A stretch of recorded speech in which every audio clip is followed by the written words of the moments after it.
Youth Citizen Forum gi hariba rongmai gi nupi masa ani fuba saiba amasung ningombam jiten 1 gi asi project gi maira pai pina pukhala matung da Bishnupur Youth Citizen Forum da wahang pang ko gibasida aramai chena balai aduga masidi Bishnupur Youth Citizen Forum na tawjara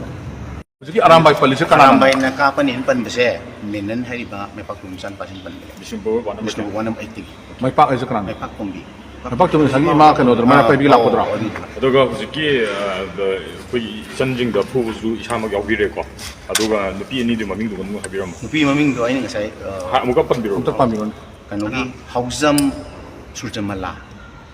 Hobijam suruna. hauzam hai jahi jam ki chang oigani aduga chahi ma che kunipan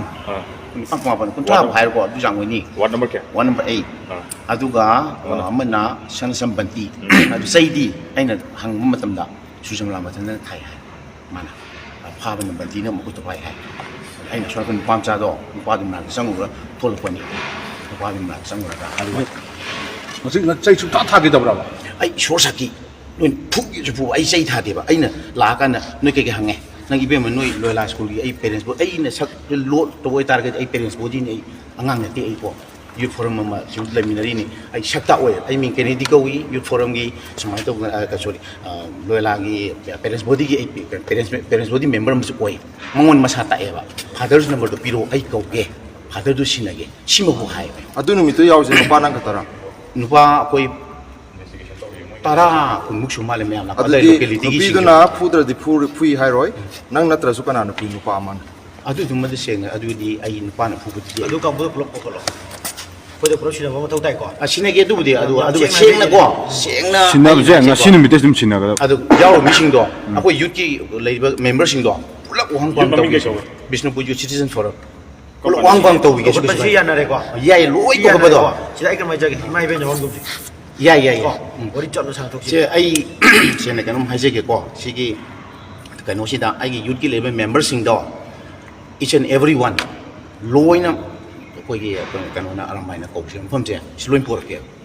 loin por na te kra hage ai khoina pam se no gi member khudi ma ko na te ba pam numitu gi do. ai na numitu da represent to se kana kana no hangani khoi hang adu ni mi gi ai akhoi su arambai loina milising yak ni pu yak je ko ke ya bra hataba ma son hai du ba poro hai du ai puthok Ai adu hai bro ne. Ai adi generally meeting ko biu hai. je ni to ka to pu bi hai poro puthok bi hai aduga se yamba sigi mastermind sumaina phuji na hai je kanai kari gi no pu akhoi na ya na ka tha Pochi to mo ma ade pukhala kune ate kanai pu se kari manong gi puino fu bo se wang pang taw ho Kedu se ka do bi wa ko ko si Lei ge right lei ge. moi kari hurala mano drug sabra na traga moi kari do mo ge Adi yana tholaga kamaina nomnu. Kamaina nomnu. ne kari adu adu hai bi ne kari right lege ba Right lei ke bro te ba. amta hai bi ne adu noi right like adu mana am yan raga matung da akhoi na sinna khro na haira ma mi bu noi ne pukhala ga 10 minutes alaga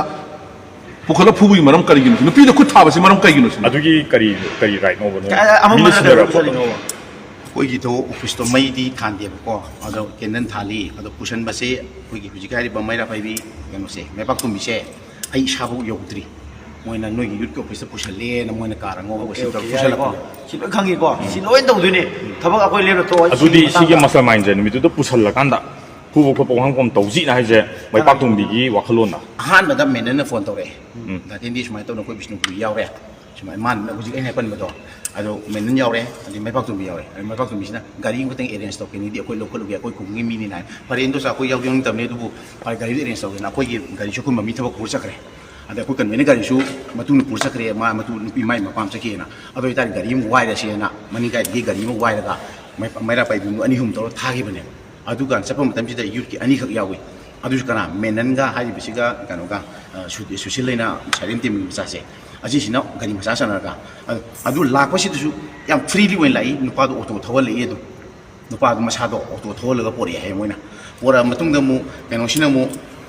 nupi sina mu ka si da pori ai samu kan da ohang pang haule ram le kana mai pa ko mi haule ram